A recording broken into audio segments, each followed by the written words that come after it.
understanding self-sabotage is a really important aspect when it comes to creating change in your life.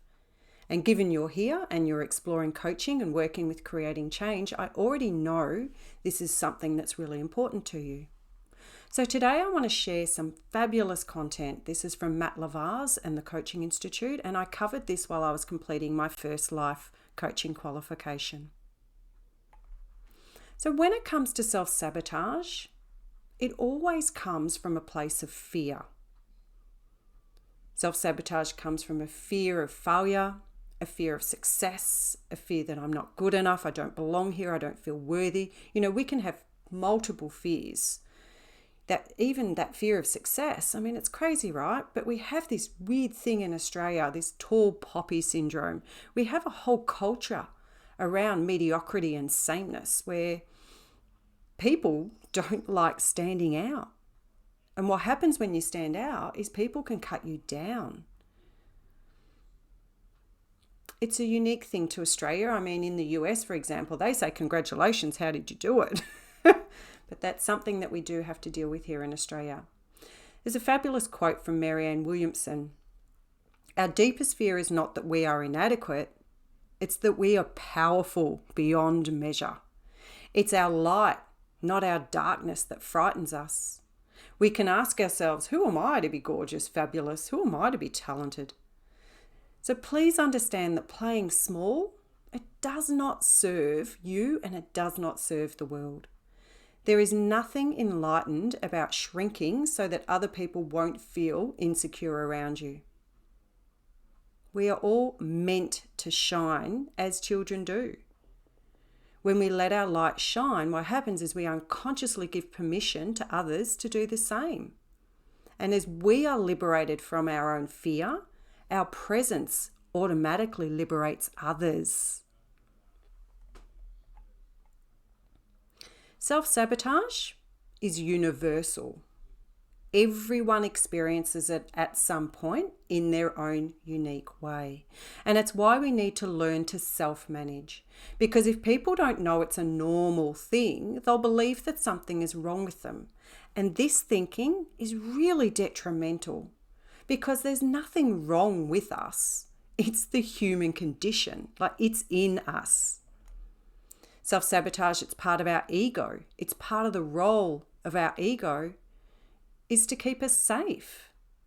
It's a part of our brain. It's one of the oldest parts of our brain. And a primary function of ego is to protect and keep us safe. I'll say that again. A primary function of ego is to protect and keep us safe. And how does it do this? It likes to compare things. It assesses situations. New is dangerous. New is scary. And what happens is our brain switches on and emotions come out. And you will have heard of fight, fright, freeze. I'm getting out of here. It's an unsafe situation. Now, in an unsafe situation, that's where our egos are actually very useful. However, what happens is our egos can become overactive and they're switching on too much. And this regularly shows up when you want to change something about yourself. Be a better you. Have you ever noticed you have behavioral patterns in some situations that just don't serve you? You want to exercise more or eat healthier or grow your business or change jobs or ask for what you need in a relationship. In that potential of us changing and becoming something new, sometimes our egos can prevent that from happening by creating another problem. And it's really saying, I'm going to protect myself from what I don't know. When we let our ego run our minds, that's when we give in to self-sabotage. So giving in to our ego and self-sabotage, it results in you being destined to achieving consistently and being repeatedly pulled off track at any moment. So just when we have the potential to really grow and flourish and turn into the next version of ourselves, a better version of ourselves, the ego hates that we are growing. It wants to keep us the same because the ego is where we store ourself. It's who we believe we are. And in many ways, this is a good thing. But the key here is to have a relationship with our ego that's resourceful and healthy, not unresourceful and unhealthy. Stephen Pressfield writes about the ego and he calls it the resistance. So whenever we commit to living our dream, to doing something we love, whenever we start that, resistance must come up. It's its job. Like, I love this. So this resistance, it comes up for everyone. And he says that resistance is like the rain. It doesn't care where it goes, it just comes down. And so this is what happens as soon as we sign up for this challenge of becoming our best self and living our best life. So please understand that problems are going to appear. Challenges are going to appear. And as soon as we sign up for this challenge of becoming our best self, resistance is going to come up. From all my years in coaching, like, I know this will happen. It happened to me. I see it in my clients and I see it in myself. It happens to us all. And the gold here is that this is where we get the most growth. So here's some examples for you. Signing up for coaching. It takes courage to start coaching, to back yourself in this way, because it means you're signing up for change. Losing weight, getting healthy, improving relationships, setting healthy boundaries, both at work, personally. The only people that succeed here are the people who overcome these boundaries, that overcome these blocks. The people who feel the fear and do it anyway. So as we take action, irrespective of our fears and our discomfort, and we overcome our fears and our discomfort, what we discover is that we are more capable than we ever thought we were. That we have more love inside us than we ever even knew. And we are more capable than we ever thought and can contribute more than we ever thought we could. And this is what builds confidence, and this is what builds self-esteem. So the key to overcoming self-sabotage is to have a great relationship with resistance. And the first step is to appreciate that it's universal. This is not unique to you. It happens to everybody. And so instead, you must break through and do the thing anyway, and you'll be okay. So a great metaphor here is skydiving. You know, flying up in a plane, jumping out of the plane and floating down to the ground on a parachute. Whew. So starting coaching, learning about you, getting balance in all areas of your life and being on the journey of becoming all that you can be, it's a bit like jumping out of a plane. It's uncertain. We don't know what's going to happen. We don't know what's going to come up. We know we're going to have to deal with some stuff that we've been avoiding, potentially for decades. And we're going to learn to do some things differently. We need to rumble. We need to get vulnerable with ourselves. But at the same time, we're excited. It's liberating. It's empowering. It's going to be something good. It's going to be something great. We're on this journey towards recognizing and finding our real self, our authentic self. Who are we? We're on this journey towards peace, towards love, towards joy, towards freedom. But there's a lot we don't know. Who are we going to become? We don't know. We don't know what else is down the road yet ahead of us. We just only know we can see as far as the headlights will shine. So going back to the plane, we have to trust and just jump. So as you go up in the plane, there's a big part of your ego that's switched on. It's saying things like, what the hell are you doing jumping out of a plane? Don't jump out of the plane. This is dangerous. I'm here to protect you. Get down, sit down. Don't jump. Just get back on the plane, stay in your seat. I mean, what were you thinking? Why are you even in this situation? I shouldn't even be here. That's what the ego is saying.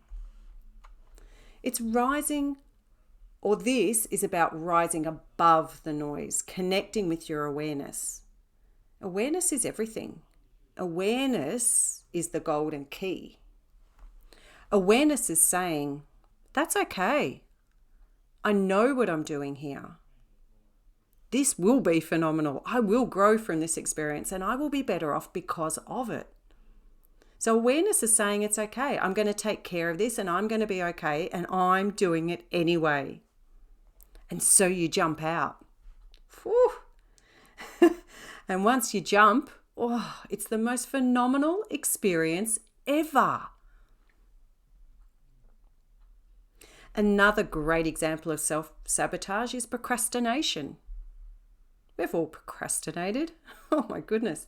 Overthinking, over-worrying, over-planning, perfectionism, putting things off, waiting for the right time. That moment when you're sitting on the plane, holding on, about to jump out, holy crap, that's scary. That's like procrastination. In that moment, you can procrastinate. Am I going to jump? Should I jump? I don't know what happens. I'm not sure. It's prolonging the worst bit. And so procrastination is there to keep us safe. But this is the worst bit. It's just prolonging the worst bit. So procrastination is terrible. We're prolonging the worst bit where nothing happens. So the key is we must leap. The key's to jump. It's to just go. Go. It's the only way to move through this. Now coaching doesn't help in this situation. You just have to go. There's nothing to be explored here.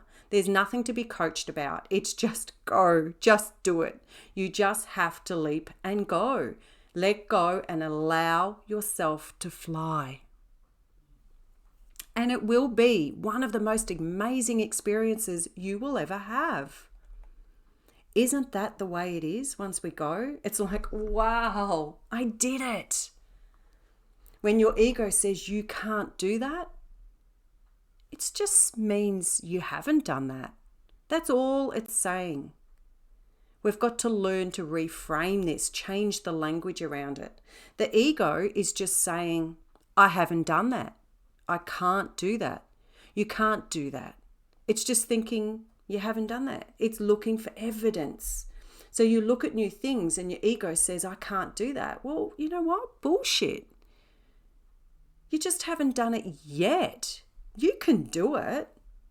You can totally do it. And what happens afterwards, once you've done it, is your ego will start adapting. Your ego will start rewiring. You'll shift the neural pathways in your mind and you'll start creating new roads and maps. You'll start creating new ways of thinking and new neural pathways. Like, yeah, I did that. I can jump out of a plane. Oh my goodness. Sure, it was scary. And then the second time you do it, it won't be as scary. There won't be as much ego there because your ego will adapt to, I've done this before. And then it becomes more normal than different. And as a result, it gets put into this category of this is safe. It's interesting, isn't it? So let's apply this to our own success. Let's look at coaching for a moment. Part of you will say, I can't do that. You don't know how to do something new. Your ego will say, I don't know how to do that. And you want to avoid it. And that often looks like, I don't have time. I can't afford it. I'm scared to deal with that stuff. It's just too much.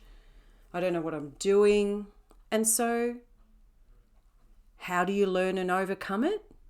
You have a go anyway. You do it. And at first, you know what? Yeah, you might suck at it. You may even want to give up. But get really curious about this. Explore whatever comes up. Explore the excuses. Explore the problems. Explore the blocks. Let me know and we can work it out. That's what I'm here for. You'll begin to learn that it's actually okay. And you get to a point where your ego says, now you know this. Now you can do it. Now it's safe. In fact, it's very liberating and empowering and it shifts. But in the beginning, understand your ego is saying it's unsafe, that's scary, we have to avoid it so we don't go in. But once you do it, whew, bang, that's often where the magic happens. I see this all the time, especially in self-directed healing. So the first time I see a client and I ask them, how are they? Typically they're nervous, they're anxious or they're nervous.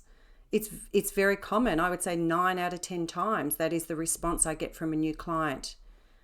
And I assure them, it's very common. This is very normal. It's because you haven't done it before. It's new. But I assure you, I've never had a client come back for their second session nervous or anxious, because the second time around, they're fine. They've done it before, so they feel safe. They know what to expect. They know they can handle it. So it's like rock forward, go forward. It's safe. But just know that first time, we can procrastinate. We can worry, we can self-sabotage, and we can create all these other problems so you don't go forward. To protect ourselves, because our ego is saying this isn't safe, it's unsafe. So just think about this for a moment. How funny is this? Like, I think we have to appreciate it and laugh at ourselves, because it's crazy. It's crazy because there's no real saber-toothed tiger here, right? There's no tiger that's going to come out and hunt us, or tiger that's trying to kill us. But the ego treats everything that's new as a tiger. Everything we don't understand. New is like a tiger. We have to avoid it. It's interesting, isn't it? So the key to moving through self-sabotage is action. It's doing it anyway. Feel the fear and do it anyway. It's a fabulous book by Susan Jeffers.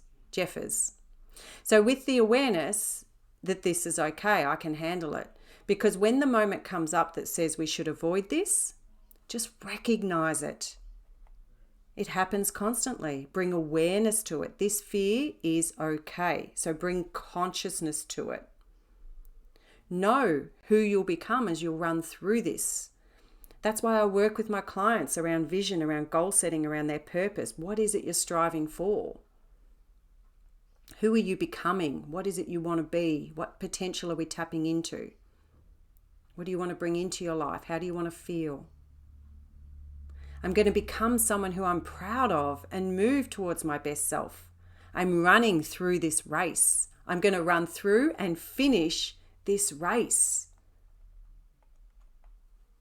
Now we all go on our own journey of this, and yes, it does look a bit different for everyone. There's a lot of different factors, so it shows up differently. But just bring awareness to the fact that the ego can come in unconsciously. We're not normally aware of it. So that's why bringing awareness to it and consciousness to it is really powerful. And just try, that ego is going to try and stuff things up a little bit, just to keep you the same, just to keep you safe. So we have to bring the awareness to this, and we have to move forward anyway. So know that we need to manage this part of ourselves. This part of ourselves needs to be taught, and we have to manage it anyway. So move forward anyway, and know that we're managing our ego. This part of us is something that needs to be taught. I want you to think for a moment about teaching children. So in many ways, it's just like managing children, managing children to create success. That's how we manage the ego. And what do I mean by that? If you want children to do something, let's say, for example, learn how to respect each other. How many times do you think we have to tell them? Do you think telling them once is enough? Twice? No. Do you think telling them 5 times is enough? No. 20 times? No, it's not enough. But do you think if we've told them 20 times they'll improve? Of course. And we'll probably have to continue for some time as they get better and better. Are they going to be better at this 20 times in? Yes, of course they are. Are they going to be better at this 50 times in? Yes, of course they are. Are they going to be better once you're 3 years into this? Of course they are. They'll be phenomenally better.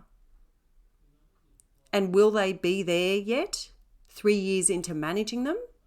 Maybe not, because they're kids. And that's how our ego is. So think of our ego as the mind of a 3, a 4, or 5-year-old, because it's very primitive in its thinking. And it's not thinking about things logically, is it? It's logically you finish the race, you become the best version of you. That's logical. That's what we're here for. But from a primitive point of view, it's different, and I need to be protected from what's different. So appreciate that it's different. Appreciate that it's something that takes time. It takes compassion, and it takes a standard of kindness with ourselves. So it's appreciating that there is a journey ahead to learn how to create a relationship with our ego that's positive, that's supportive, that's beneficial. It's a journey. Moving towards supporting us in the direction of our dreams consistently, it's a journey. And as a result of this journey, that fear of failure, that fear of success, that fear of not being good enough, that fear of not being worthy, that fear of not belonging, maybe they're there at some point, but they're lower. They're so low in level now that we begin not to notice them. They don't drive us. And that's what we're aiming for. We're aiming to get to a place where living our values, living our truth, finding ourselves, and we're moving towards the direction of our dreams consistently. Now that is the place to land on, right? It's towards what it is that we're striving for. That's where we want to go. We need to get out of our comfort zone and go there. Now, I trust this is valuable. I'm rapt that we're hanging out, and I urge you to consider to give yourself some space to think about this. What is it that you're tolerating? I'll ask that again. You might like to write that down. You might like to spend a moment, set your timer for 2 minutes. What is it that you are tolerating? Write down your answers. And the next question, what do you need to stop tolerating? So think about what is an area you are potentially holding yourself back in. And think about how far you could go in that area. What's your potential? How successful can you be? Who would you become? And I urge you to get really curious about this and see how far you can go. Commit to being the best version of yourself and achieving all that you can while you're here. It really is the most phenomenal thing that we have the opportunity to do, to be all that we can be, to be all that you can be. I believe strongly that it's our life's journey to become the best version of ourselves. It's why we're here, to be the person we were always meant to be. We've been given this gift of life. We are here on this earth right now. And it's our job to discover all that you can about yourself. To tap into all that you can be, all that you can give, and give it all while you're here. Thank you so much for listening. I really encourage you to enjoy the rest of your day and rock forth. Go and be awesome. And I will see you soon.